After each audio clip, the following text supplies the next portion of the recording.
4:28 p.m., just over an hour left for the final iftar program for this month of Ramadan as we head towards closure of the month of Ramadan.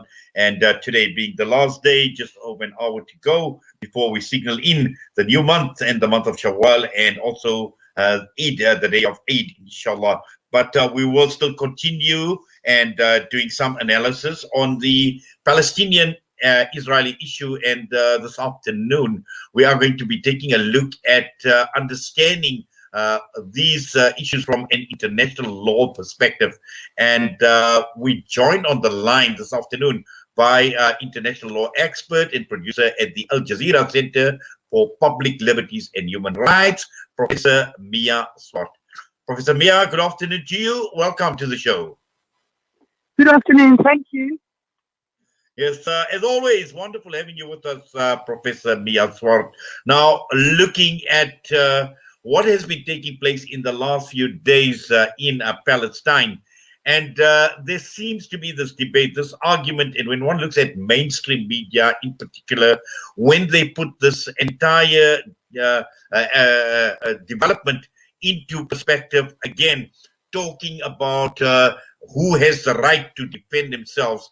Now, looking at the Palestinians, the situation that they are faced in, and from a legal perspective, what does international law say about Palestinians and their right to defend themselves against an occupying force? Well, of course, any country has a right to defend itself against force. The question here is just, whether Palestine has an ongoing right to defend itself, even if it doesn't face an imminent attack. That I would question. But certainly, if there's an imminent armed attack, there's the right to self-defense. But of course, I'm not sure where the self-defense is the best construct to work with here, for the simple reason that there will be continuous bickering here about, who started this. Was it the Israelis by their actions in Al-Aqsa Mosque, or is it now the Gazans firing, this barrage of rockets? So self-defense, I think, here, even from a legal point of view, isn't going to be as helpful as some other constructs, such as proportionality, such as the protection of civilians. Yes, but I think also what is important to understand is, who is viewing it in what light. We've seen, for instance, the likes of the United States of America, and they seem to be harping on Israel has a right to self-defense. We've seen this in interviews on some of the mainstream media like BBC and the like, where this seems to be the line, Professor Mia Swart, that mainstream is pushing, and the agenda that they are pushing, that at the end of the day, looking at Israel has the right to self-defense, and this is obviously what has happened in Gaza. But again, looking at the Palestinians and where the Palestinians are placed with, and this is on a day-to-day basis, we're talking about an occupying force that is regulating, that is monitoring each and every aspect of these people's lives. And at what point, can we say, who has the right to defend themselves? Yes, well, I still insist that the debate shouldn't be stuck on that question. It might be a convenient excuse for the US to not get involved or to not take the steps that they should have taken already this week to harp on self-defense. But in my view, again, there are other rules of international law that are just as strong, such as the prohibition on the use of force in the first place, the prohibition on using disproportionate force. And we know that Israel is already guilty of both of these by their actions in Al-Aqsa Mosque, by their actions towards innocent protesters, in Palestine, around the old city this week.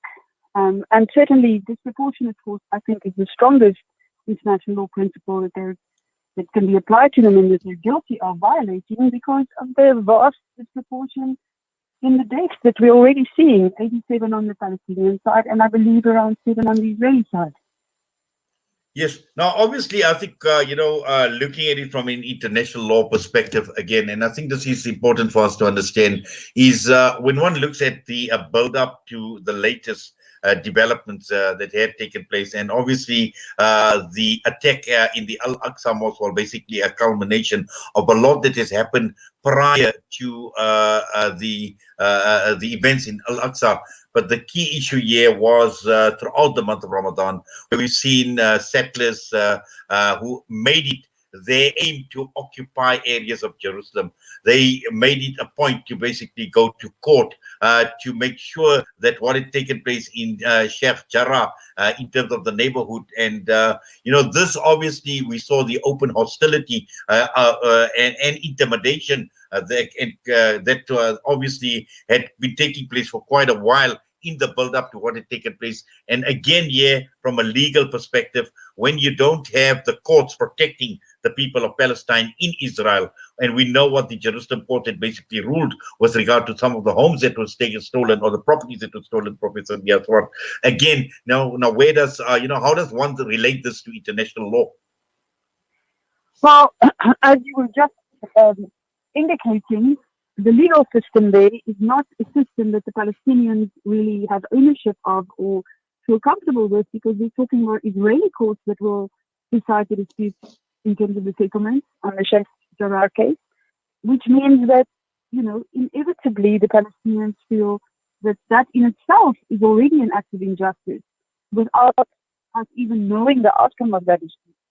And I do think that this is very relevant, because I think that the United States cannot look only at the amount of rockets being fired. They have to look at this dispute in its entirety, and the settlement dispute forms an integral part of the overall dispute at the moment. Well, certainly, and I suppose the test obviously would be to ask the question that, is Israel's occupation of Palestine illegal, and the Palestinian territories, and from there onwards, whatever the consequences are, whatever transpires, obviously there lies the answer, Professor Mia. That's true. The occupation has been, declared illegal for some time, and we've recently seen the, important Human Rights Watch report declaring the situation in occupied territories as constituting apartheid. But I do think, in the eyes of the international community, what will now, be the most acute issue is the resolution of the bombing, of the violence that is killing people as we speak. And I think in terms of this dispute, it's important that the United States should stop harping on the self-defense argument, because as they're making those arguments, more and more people will be killed, and they will be severely blamed after the conflict for not being quicker to find a resolution. Since, to a large extent, as has been argued this week, all of this is, to a large extent, it is Trump's making. Trump has really laid the groundwork for the settlement expansion, for the continued ignoring of Palestinian rights. Yes, interesting that you say Trump, and obviously we've seen Biden not obviously backtracking on this key area of Trump's policy for Jerusalem.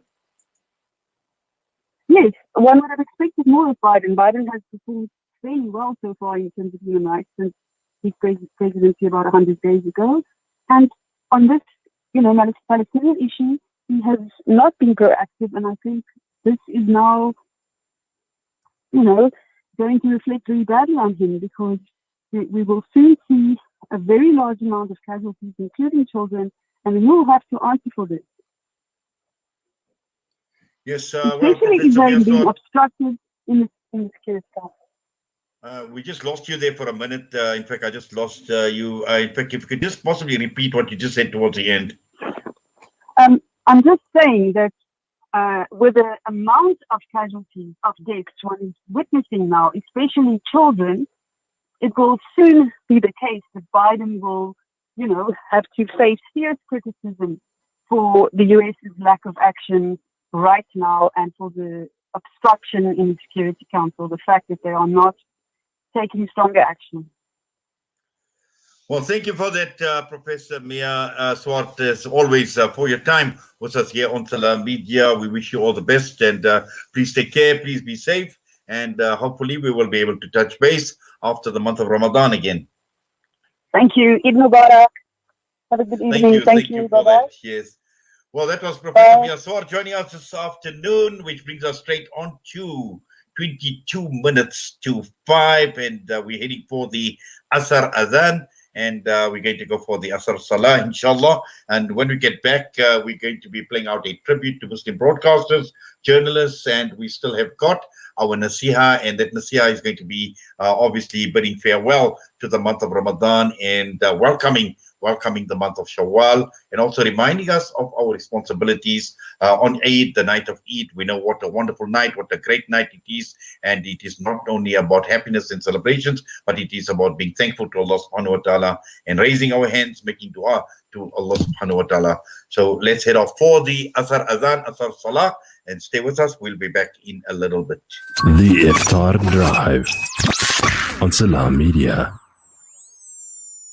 Southern Africa Dawah Network is a non-profit organization striving to uplift the disadvantaged and empowering through education and dawah. Donate to the SADN centers, the M.A. Motala Islamic Center, as well as our Islamic centers in Amoti, Imtalumi, Botshabelo and Castile. Donate your zakat and lillah today. Contact Farooq Sheikh 076-321-0650, Yusuf Mohammadi 072-259-3457, or the SADN head office 031 304 8000. Our account, Standard Bank, account number 050-856-294 for your zakat, or 050-879-790 for your lillah. Dawah through education, education through dawah, the Southern Africa Dawah Network.